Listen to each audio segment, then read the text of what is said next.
അമൃതത്തെക്കുറിച്ച് ശ്രദ്ധയുണ്ടാക്കിയത് ആരാണ്? ഞാൻ തന്നെയാണ്. അതിലേക്ക് ശ്രദ്ധ വന്നത്, അപ്പൊ ഇത് നിരർത്ഥകമായത് അതും ഞാൻ തന്നെയാണ്. അപ്പൊ അതിന് അവൻ്റെ ശ്രദ്ധ തീവ്രമായി ഇതിലേക്ക് എന്ന് പറയാം. അപ്പൊ നിങ്ങൾക്ക് തീവ്രമായാൽ മതി ശ്രദ്ധ. ശ്രദ്ധയെ തീവ്രമാക്കണമെങ്കിലോ പണിയുണ്ട്, പറഞ്ഞുതരാം. ധ്യാനത്തിൽ നമ്മൾ ചെയ്യേണ്ടതാണ്. ഏത് കാര്യത്തെയും അതിവർത്തിക്കണമെങ്കിൽ പ്രാണനെ ശരീരത്തിനകത്തേക്ക് പൂരിപ്പിച്ചിട്ടും പ്രാണനെ ശരീരത്തിനകത്തുനിന്ന് പുറത്തേക്ക് വിട്ടിട്ടും. ഇപ്പൊ ശരീരത്തിനകത്തുനിന്ന് പ്രാണനെ പൂർണ്ണമായി പുറന്തള്ളിയതിന് ശേഷം നമ്മൾ തീരുമാനം എടുക്കുക. എന്താണോ നമുക്ക് തീരുമാനം എടുക്കേണ്ടത് അത് തീരുമാനം എടുക്കുക. എത്ര പ്രാവശ്യം? ഒരു 5 പ്രാവശ്യമെങ്കിലും. ഉദാഹരണത്തിന് ഒരാൾക്ക് തീരുമാനിക്കണം, എന്ത്? സിഗരറ്റ് വലിയിൽ നിന്ന് എനിക്ക് രക്ഷപ്പെടണം, മോചിതനാകണം. അങ്ങനെ ആരെങ്കിലും ആഗ്രഹിക്കുന്നുവെങ്കിൽ എങ്ങനെ ഇതിൽ നിന്ന് അതിവർത്തിക്കാം? ഈ ഒരാഗ്രഹം വളരെ ആത്മാർത്ഥമായിരിക്കണം, അല്ലാതെ ഉപായത്തിൽ എന്നൊന്നുമല്ല. എനിക്കിതിൽ നിന്ന് രക്ഷപ്പെടണം, പക്ഷേ കുറേ കാലമായിട്ട് ഞാൻ ഇത് തന്നെയാണ് ശീലിച്ചു വരുന്നത്. ശരി, നിങ്ങൾക്ക് ആർക്കെങ്കിലും ഒരാൾക്ക് അതിനെ അതിജീവിക്കണം എന്ന ആഗ്രഹം ഉണ്ടെങ്കിൽ സ്വാമി പറയൂ, ഞാൻ പോയിട്ട് അദ്ദേഹത്തിനോട് പറയാം എന്നല്ല. ഇത് കൈമാറ്റം ചെയ്യേണ്ടതല്ല. കൈമാറ്റം നിങ്ങൾക്ക് ചെയ്യാം, പക്ഷേ നിങ്ങൾ ഒരാളെ ആഗ്രഹിക്കുന്നു, അയാളെ നന്നാക്കിയെടുക്കാൻ എന്നാ എന്തെങ്കിലും ഒരു വിദ്യ ഉണ്ടോ? അങ്ങനെയല്ല. ഇത് ആത്മാർത്ഥമായിട്ട് തനിക്ക് ഇതിൽ ജയിക്കണം എന്ന് ആഗ്രഹമുണ്ടെങ്കിൽ പ്രാണനെ ശരീരത്തിനകത്തുനിന്ന് പുറത്തേക്ക് വിടുക. എന്നിട്ട് പ്രാണനെ എടുക്കാതെ, പ്രാണനെ നമ്മൾ പറയുമല്ലോ, പൂരകം, കുംഭകം, രേചകം പുറത്തേക്ക് വിട്ട് കഴിഞ്ഞതിന് ശേഷം പ്രാണനെ എടുക്കാതെ നാം ഈ തീരുമാനം എടുക്കുക. എന്താ തീരുമാനം? ഞാൻ സിഗരറ്റ് വലിക്കില്ല. ആലോചിച്ചോളൂ, അല്ല പരീക്ഷിച്ചോളൂ. നമുക്ക് 10 മണിക്ക് അവിടെ പോകണം എന്ന് നമ്മൾ തീരുമാനിച്ചു കഴിഞ്ഞാൽ നമ്മുടെ കാലിളകാൻ തുടങ്ങും. പോണ്ടേ എന്ന് ചോദിച്ചുകൊണ്ട്.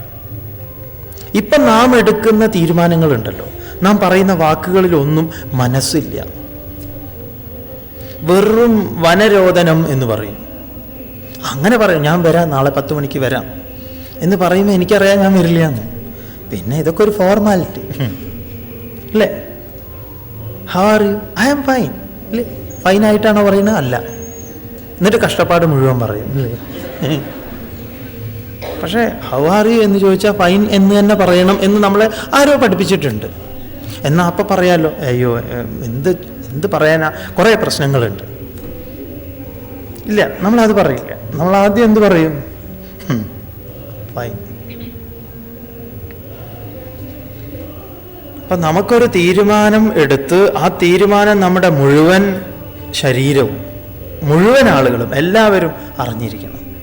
അങ്ങനെയാണെങ്കിൽ അതിനെയാണ് ശ്രദ്ധ എന്ന് പറയുന്നത്.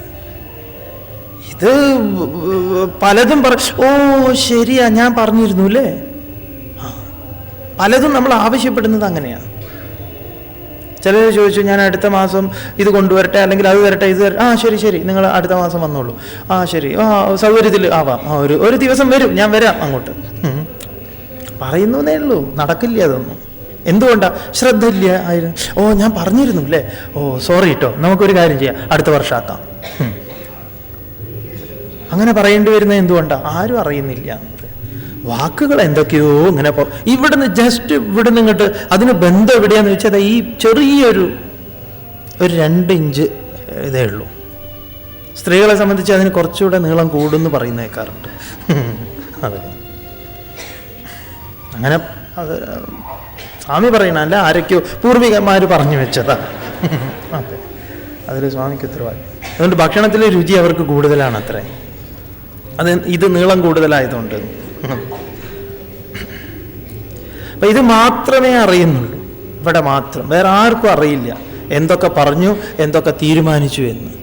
എല്ലാവരും അറിയണം മൊത്തം. അങ്ങനെ അതിനെയാണ് ശ്രദ്ധ പറയുക. അത് ഉണ്ടായിക്കഴിഞ്ഞാൽ ഞാൻ അതിലെ തന്നെ നിരന്തരം ശ്രദ്ധ ഉണ്ടാക്കി കൊടുക്കും. തതഹ മയാ വിഹിതാൻ താൻ കാമാൻ ഏവ ലഭതേച്ച, അവർക്ക് ആ കാമങ്ങളെ, ഇഷ്ടഫലങ്ങളെ ലഭിക്കുകയും ചെയ്യുന്നുവല്ലോ എന്നാണ്. ലഭതേച്ച ഹി, ഭഗവാൻ ചോദിക്കുക, അതല്ലേ അവർക്ക് അതിൽ നിന്ന് കിട്ടുന്നത്. തുടർന്ന് അന്തവത്തു ഫലം തേഷാം തദ്ഭവത്യൽപമേധസാം ദേവാൻ ദേവയജോ യാന്തി മദ്ഭക്താ യാന്തി മാമപി. അന്തവത്തു ഫലം തേഷാം തദ്ഭവതി അല്പമേധസാം ദേവാൻ ദേവയജഃ യാന്തി മദ്ഭക്ത യാന്തി മാം അപി. ഇവിടെ ഭഗവാൻ പറയുന്നു, എന്താണ് നമ്മൾ തീരുമാനം എടുക്കേണ്ടത്, എന്താണ് നമുക്ക് ആവശ്യം, അതിനെ ഭഗവാൻ ഇവിടെ പറഞ്ഞു തരിക.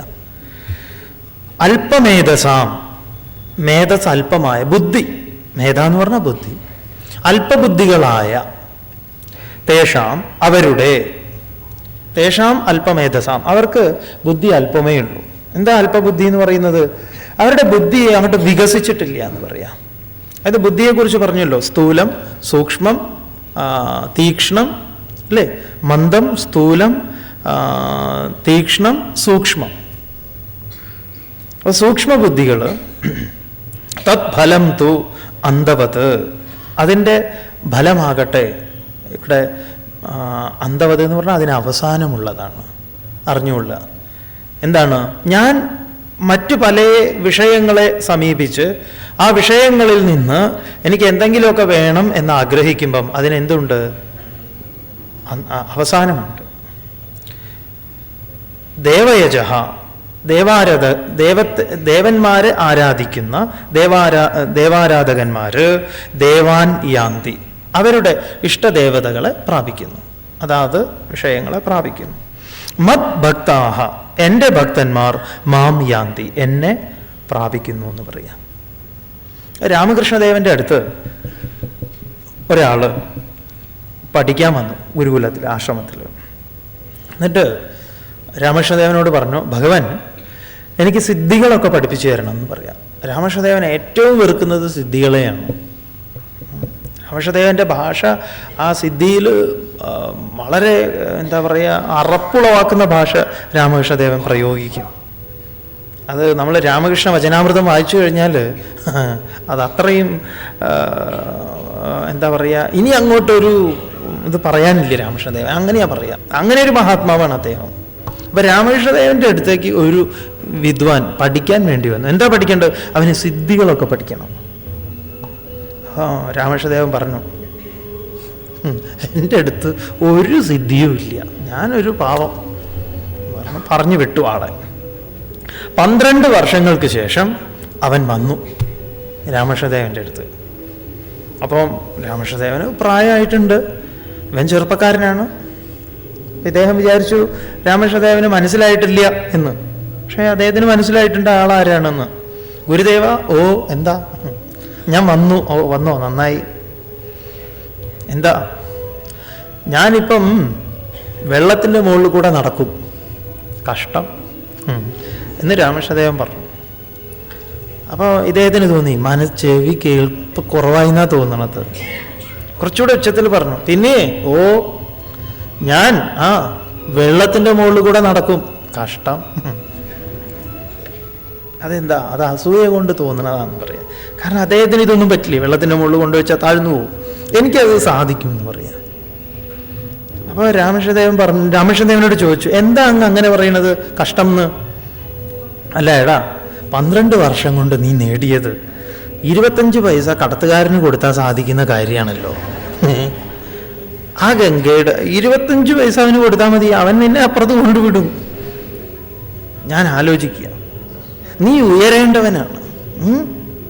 നീ ഇപ്പം സ്വായത്തമാക്കിയ കല എത്രയോ താഴെയുള്ള നീച യോനി, നീച എന്ന് പറഞ്ഞാൽ നികൃഷ്ടമെന്നല്ല, താഴെയുള്ള യോനിയിൽ കഴിയുന്ന മത്സ്യങ്ങൾക്ക് സാധിക്കുന്ന കലയാണ്.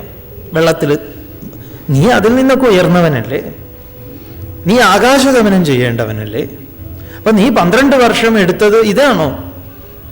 12 വർഷം പോയി പഠിച്ചിട്ട് വെള്ളത്തിൻ്റെ മുകളിൽ കൂടെ നടന്നു എന്ന് പറഞ്ഞാൽ അതുകൊണ്ട് കഷ്ടം എന്ന് പറയുക. അപ്പോൾ അന്തവന്തഹ, അതിനെന്തുണ്ട്?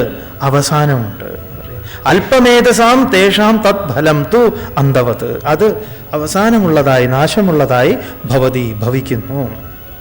ദേവയജഃ ദേവാൻ യാന്തി, ദേവന്മാരെ യജിക്കുന്നവർ ദേവന്മാരെ പ്രാപിക്കുന്നു. മദ്ഭക്താഃ മാം യാന്തി, എന്നെ ഭജിക്കുന്നവർ എന്നെ പ്രാപിക്കുന്നു. എന്നെ പ്രാപിച്ചവന് മരണമില്ല എന്ന് പറയാം. എൻ്റെ ഭാവത്തെ അവർ പ്രാപിക്കണം. തുടർന്ന് അവ്യക്തം വ്യക്തിമാപന്നം മന്യന്തേ മാമബുദ്ധയഃ പരം ഭാവമജാനന്തഃ മമാവ്യയമനുത്തമം. അവ്യക്തം വ്യക്തിം ആപന്നം മന്യന്തേ മാം അബുദ്ധയഃ പരം ഭാവം അജാനന്തഃ മമ അവ്യയം അനുത്തമം. മമ എൻ്റെ, അവ്യയം നവ്യയം നാശരഹിതമായ, അനുത്തമം ശ്രേഷ്ഠമായ, പരംഭാവം ഉത്കൃഷ്ടമായ ഭാവത്തെ, അജാനന്തഃ അറിയാത്ത, മൂഢാഃ അബുദ്ധയഃ ബുദ്ധിഹീനന്മാർ, അവ്യക്തം മാം അവ്യക്തമായ വ്യക്തമല്ലാത്ത മാം എന്നെ വ്യക്തിം ആപന്നം മന്യന്തേ, എന്താണ് വ്യക്തിയെ പ്രാപിച്ചവനായി വിചാരിക്കുന്നു. ഇത് ഭഗവാൻ ഉവാച, ഭഗവാൻ തന്നെയാ പറഞ്ഞിരിക്കുന്നത്. അപ്പൊ ഭഗവാൻ ഈശ്വരനെ ഒരു വ്യക്തിയായി കാണുന്നവൻ മൂഢനാണ്. അപ്പൊ നമ്മുടെ ഭാവന ഭഗവാൻ എവിടെയോ കസേരയിൽ ഇരുന്ന് ഈ കാര്യങ്ങളെയൊക്കെ ഒരു ബൈനോക്കുലറോ അങ്ങനെ സൂക്ഷ്മദർശിനിയിലൂടെ അങ്ങനെ നോക്കി ചിലത് കൊടുക്കുന്നവനാണ് എന്ന് നാം കരുതുന്നുവെങ്കിൽ അവരാരാണ്? മൂഢന്മാരാണ്. കാരണം ഞാൻ വ്യക്തമല്ലാത്ത എന്നെ ഒരിക്കലും വ്യക്തിയായി, അതായത് അതുകൊണ്ട് കൃഷ്ണൻ സംഭവിച്ചത് പുരാതന കാലത്തിൽ യശോദയുടെ പുത്രനായിട്ടാണ് എങ്കിലും അദ്ദേഹം ഭാവിയുടേതാണ് എന്ന് പറയാം. അദ്ദേഹത്തിനെ മനസ്സിലാക്കാൻ നമുക്ക് ഇനിയും നാം സംസ്കാര സമ്പന്നരാകേണ്ടിയിരിക്കുന്നു. കൃഷ്ണൻ എന്നത് ആരാണ് എന്നറിയാൻ. അത് വസുദേവനന്ദനായി അറിഞ്ഞാൽ കുഴപ്പമാണ്. ഭഗവാൻ തന്നെ അവിടെ പറയുന്നത്. ഭഗവാന്റെ അദ്വിതീയത കുടികൊള്ളുന്നത് ഈ ശ്ലോകത്തിലാണ്. തന്നെ അറിയേണ്ടത് എങ്ങനെ എന്ന് വ്യാസരിലൂടെ ഭഗവാൻ പറയുകയാണ് ഞാൻ ആര് എന്ന്. അപ്പൊ ഭഗവാനെ അറിയേണ്ടതെന്ന് പറയുമ്പോൾ നമ്മെ അറിയേണ്ടതും അങ്ങനെ തന്നെയാണ്. അതാ മനസ്സിലാക്കേണ്ടത്. ഞാൻ വ്യക്തി എന്നറിയുമ്പം ഞാൻ പരിമിതനാണ്. അതുകൊണ്ടാണ് വിവേകാനന്ദ സ്വാമികൾ പറയുന്നത്, നിങ്ങൾ ജീവനാണെന്ന് വിചാരിക്കുമ്പോൾ നിങ്ങൾ ഈ വിശ്വത്തിൽ നിന്ന് വേറിട്ട് നിൽക്കുന്നു. അവിടെ ദ്വൈതമുണ്ട് എന്ന് പറയാം. നിങ്ങളൊരു ശരീരമാണെന്ന് വിചാരിക്കുമ്പോൾ നിങ്ങൾ ഈ ലോകത്തിൽ നിന്ന് വേറിട്ട് നിൽക്കുന്നു. നിങ്ങൾ ജീവനാണെന്ന് വിചാരിക്കുമ്പോഴോ ആ നിത്യാഗ്നിയുടെ ഒരു സ്ഫുലിംഗമാണ്. നിങ്ങൾ ആത്മാവാണെന്ന് വിചാരിക്കുമ്പോൾ നിങ്ങൾ സർവസ്വമാണ്. ഇതാണ് സ്വാമിജി പറയുന്നത്. അപ്പൊ ഭഗവാൻ പറയുന്നത് ഇതാണ്, നമ്മളൊക്കെ വ്യക്തികൾ എന്ന് നാം എണ്ണുന്നുവെങ്കിൽ നമ്മളെ നമുക്കറിയില്ല. അതുപോലെ തന്നെ ഭഗവാനെയും നാം അറിയുന്നില്ല. അപ്പൊ സ്വാമി നമ്മൾ വ്യക്തിയല്ലേ? അല്ല എന്ന് പറയാം. എങ്ങനെയാണ് നമ്മൾ വ്യക്തിയാവുന്നത്? നമുക്കിതൊന്നുമില്ലാതെ ഒരു നിലനിൽപ്പുണ്ടല്ലോ. ആ നിലനിൽപ്പ് ആരാണ്? ഉറക്കത്തിൽ ഞാൻ ആരാ? ഞാൻ പുരുഷനാണോ? ഞാൻ സ്ത്രീയാണോ? കുട്ടിയാണോ? അമ്മയാണോ? അച്ഛനാണോ? ജോലിക്കാരനാണോ? ജോലിക്കാരില്ലാത്ത ആളാണോ? ഒന്നുമല്ലല്ലോ. നിദ്രയിൽ ഓരോ ദിവസവും നമുക്കിങ്ങനെയൊരു നിലനിൽപ്പില്ലേ? ആ നിലനിൽപ്പിനെ കുറിച്ച് ആലോചിച്ച് നോക്കൂ. ആനന്ദമായിട്ടുള്ളൊരു നിലനിൽപ്പ്. അപ്പൊ ഭഗവാൻ ഇവിടെ പറയുന്നത് അജാനന്തഃ അബുദ്ധയഃ അവ്യക്തം മാം വ്യക്തിം ആപന്നം മന്യന്തേ, അവരെന്നെ അങ്ങനെ കരുതുന്നു. അപ്പൊ അതൊക്കെ നമ്മുടെ മനസ്സിലാണ് നാം ഇതെല്ലാം ഞാൻ ഇന്നതാണ്, അതാണ്, ഇതാണ് എന്നൊക്കെ കരുതുന്നത്. പല രോഗങ്ങളും ഉണ്ടല്ലോ, നിങ്ങൾ കേട്ടിട്ടുണ്ടല്ലോ അല്ലേ? പലർക്കും ഞാൻ ഭൂതമുണ്ട്, പ്രേതമുണ്ട്, ഇങ്ങനെ ഒരാൾക്ക് കിടന്നു കഴിഞ്ഞാൽ അയാൾക്ക് ഉടനെ കട്ടിലിൻ്റെ അടിയിൽ നിന്ന് തന്നെ കട്ടിലെടുത്ത് പൊക്കിയിട്ട് കറക്കുന്നതായിട്ട് തോന്നും. രാത്രി എല്ലാം ലൈറ്റ് ഓഫ് ചെയ്ത് കഴിഞ്ഞാൽ കട്ടിൻ്റെ അടിയിൽ ഭൂതങ്ങൾ വരും. എന്നിട്ട് ഈ കട്ടിൽ ഇങ്ങോട്ട് പൊക്കിയിട്ട് ഫാന് കറക്കുന്നത് പോലെ കറക്കും. പക്ഷെ എന്തൊരു കഷ്ടമെന്ന് ആലോചിച്ച് നോക്കണം അല്ലേ? ഉറങ്ങിയ ഉടനെ ഇതാണ് സംഭവിക്കുക. പിന്നെ വേഗം ലൈറ്റ് ഇടുമ്പോഴേക്കും ഭൂതങ്ങൾ എന്ത് ചെയ്യും? ഇത് അവിടെ വെച്ച് പോയി കളയും. എന്നാൽ ലൈറ്റ് ഇട്ട് ഉറങ്ങാൻ വിചാരിച്ചാലോ ആ ഉറക്കിട്ട് വരുന്നുമില്ല. പല മനഃശാസ്ത്രകാരന്മാരുടെ അടുത്തും പോയി, പല ഡോക്ടർമാരും പലതും പറഞ്ഞു നോക്കി, ആർക്കും ഒന്നും ചെയ്യാൻ പറ്റിയില്ല എന്ന് പറയാം. അദ്ദേഹത്തിന് ഉറക്കമില്ല. ചുരുക്കി പറഞ്ഞ ഒരു ദിവസം ഇദ്ദേഹം നല്ല ഉറക്കമൊക്കെ ആയി നല്ല ഉന്മേഷവാനായിട്ട് ആള് കാണപ്പെട്ടു. അപ്പൊ ഒരു ഡോക്ടർ ചോദിച്ചു, അല്ല ആള് നല്ല ഉഷാറായിട്ടിരിക്കണല്ലോ, എന്തു പറ്റി? ഉറക്കം? ഇന്നലെ ഞാൻ നന്നായി ഉറങ്ങി. ഏത് മെഡിസിൻ എടുത്തു? ആരിനെടുത്താ പോയത്? എൻ്റെ ഒരു മരുമകനുണ്ട്, അവൻ സംഗതി ശരിയാക്കി തന്നു. നിങ്ങളുടെ മരുമകൻ ഡോക്ടറാണോ? അവൻ ഡോക്ടറൊന്നുമല്ല. പിന്നെ അവനെന്താ ജോലി? അവൻ ആശാരിയാണ്. ആശാരി എങ്ങനെ നിങ്ങളുടെ പ്രശ്നം തീർത്തു? എൻ്റെ കട്ടിലിൻ്റെ 4 കാലും മുറിച്ചു. എന്നിട്ട് കാലില്ലാത്ത കട്ടിലിൽ അമ്മാവൻ കിടന്നോളാൻ പറഞ്ഞു. കാലുള്ളതുകൊണ്ടാണല്ലോ ഇവർ അടിയിൽ, ഇനിയിപ്പോൾ ഇവർക്ക് അടിയിൽ പോകാൻ പറ്റില്ല. ഞാൻ നന്നായിട്ട് ഉറങ്ങണം, ഇപ്പം ഞാൻ സുഖമായി ഉറങ്ങണമെന്ന് പറയാം. ഇപ്പം എനിക്കൊരു പ്രശ്നമില്ല. ഇങ്ങനെ പല തോന്നലുണ്ട്. ഇതൊക്കെ അജാനത അബുദ്ധയ, അബുദ്ധിമാന്മാർക്ക് പലതും തോന്നും. അവരുടെ മനസ്സങ്ങനെ പല പല പല കളികളിൽ അങ്ങനെ പെട്ടിരിക്കുന്നു. ഭഗവാൻ പറയുന്നു, ആരാണ് ഞാൻ? എങ്ങനെയാണ് എന്നെ അറിയേണ്ടത്? എന്തുകൊണ്ട് മൂഢന്മാരെന്നെ അറിയുന്നില്ല? ഇത്യാദി കാര്യങ്ങളൊക്കെ പറയും. നോക്കാം. നാഹം പ്രകാശ സർവസ്യ യോഗമായാ സമാവൃതഃ മൂഢോയം നാഭിജാനാതി ലോകോ മാമജമവ്യയം. നാഹം ന അഹം പ്രകാശഃ സർവസ്യ യോഗമായ സമാവൃതഃ മൂഢഃ അയം ന അഭിജാനാതി ലോകഃ മാം അജം അവ്യയം. യോഗമായ സമാവൃതഃ, യോഗമായയാൽ, ഭഗവാന്റെ തന്നെ മായയാൽ ആവൃതമായിരിക്കുന്ന, നിറഞ്ഞു നിൽക്കുന്ന അഹം ഞാൻ, സർവസ്യ എന്ന് പറഞ്ഞാൽ എല്ലാവർക്കും, ന പ്രകാശഃ കാണാൻ പറ്റുന്നവനല്ല. അപ്പൊ എന്നെ എല്ലാവർക്കും കാണാൻ പറ്റുന്നില്ല. എന്തുകൊണ്ടാണ്? ഞാൻ യോഗമായയാൽ മറഞ്ഞിരിക്കുന്നു. മായയാൽ മറഞ്ഞിരിക്കുന്നു. മായ എന്ന് പറഞ്ഞാൽ നാമം, രൂപം, ഇത്രയേ ഉള്ളൂ മായ. അത് നീങ്ങിയാൽ ഭഗവാനായി.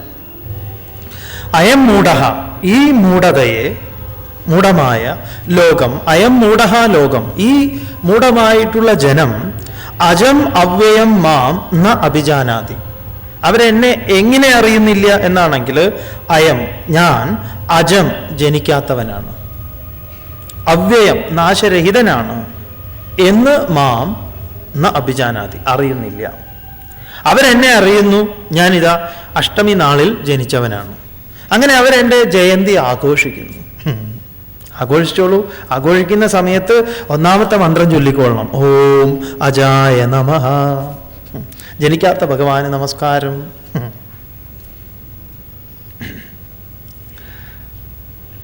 അവർ മൂഢന്മാരാണ് എന്ന് പറയുമ്പോൾ നിങ്ങൾ വിഷമിക്കരുത്. അയ്യോ സ്വാമിജി എന്തോ, അതായത് ശ്രീകൃഷ്ണ ജയന്തിക്ക് ഇപ്പം ഞങ്ങൾ പോകുന്നുണ്ടല്ലോ, അമ്പലത്തിൽ കൃഷ്ണക്ഷേത്രത്തിലൊക്കെ പോയിട്ട് അവിടെ, അതുമാത്രമല്ല ഗുരുവായൂർ പോകുന്നു, അങ്ങനെ ചെയ്യുന്നു, അങ്ങനെ എല്ലാം ചെയ്തോളൂ. പക്ഷേ അറിഞ്ഞേക്കുക ഭഗവാൻ ജനിച്ചിട്ടില്ല എന്ന്. അത് കഷ്ടമല്ലേ സ്വാമി? അതെ, ജനിച്ചവനൊക്കെ മരണം ഉണ്ടാവും. ജനിച്ചു നിങ്ങൾ ഭഗവാൻ എന്ന് പറഞ്ഞാൽ നിങ്ങളുടെ ഭഗവാൻ ഒരിക്കലും മരിക്കേണ്ടി വരും. അത് നിങ്ങൾ ആഗ്രഹിക്കുന്നുവോ? എന്നാൽ ആവാം എന്ന് പറയാം. അപ്പം ജനിച്ചവന് മരണം ഉണ്ടാവും, അത് ഭഗവാൻ പറഞ്ഞിട്ടുണ്ട്. ജാതസ്യ ഹി ധ്രുവോ മൃത്യു ധ്രുവം ജന്മ മൃതസ്യ ച തസ്മാത് അപരിഹാര്യാർത്ഥേ നത്വം ശോചിതും അർഹസി. അതുകൊണ്ട് മോനെ നീ ഈ വിഷയത്തിൽ ദുഃഖിക്കേണ്ട. അതുകൊണ്ട് എന്താ നല്ലത്? എന്തുകൊണ്ട് മൂഢൻ എന്നാണെങ്കിൽ, ഇതാ ജനിമൃതികളിൽ ശ്രദ്ധ വയ്ക്കുന്നവൻ മൂഢനാണ്. ഭഗവാൻ പറയുന്നു, എൻ്റെ പരംഭാവം അത് അവരറിയുന്നില്ല. ഞാൻ ആരാണ്? അജം അവ്യയം, ഞാൻ ജനിച്ചിട്ടുമില്ല, അതുകൊണ്ട് എനിക്ക് മരണവുമില്ല.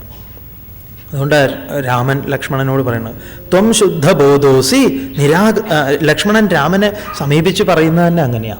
ത്വം ശുദ്ധബോധോസി നിരാകൃതി സ്വയം എന്ന് പറഞ്ഞുകൊണ്ട് ലക്ഷ്മണൻ രാമനെ അഭിസംബോധന ചെയ്യുന്നു. എന്തിന് ഗോപികൾ പോലും ഭഗവാനെ പറയുന്ന ഗോപിയാഗീതത്തിൽ എന്താ പറയുന്നത്? അഖിലദേഹിനാം അന്തരാത്മദൃക് എന്നൊരു വാക്കുണ്ട്. അഖിലദേഹിനാം അന്തരാത്മദൃക്, അങ്ങ് ആരാണ്? അഖിലദേഹികളുടെയും അന്തരാത്മാവാണ്, ദൃക്കാണ് അങ്ങ്, ബാക്കിയെല്ലാം ദൃശ്യമാണ്.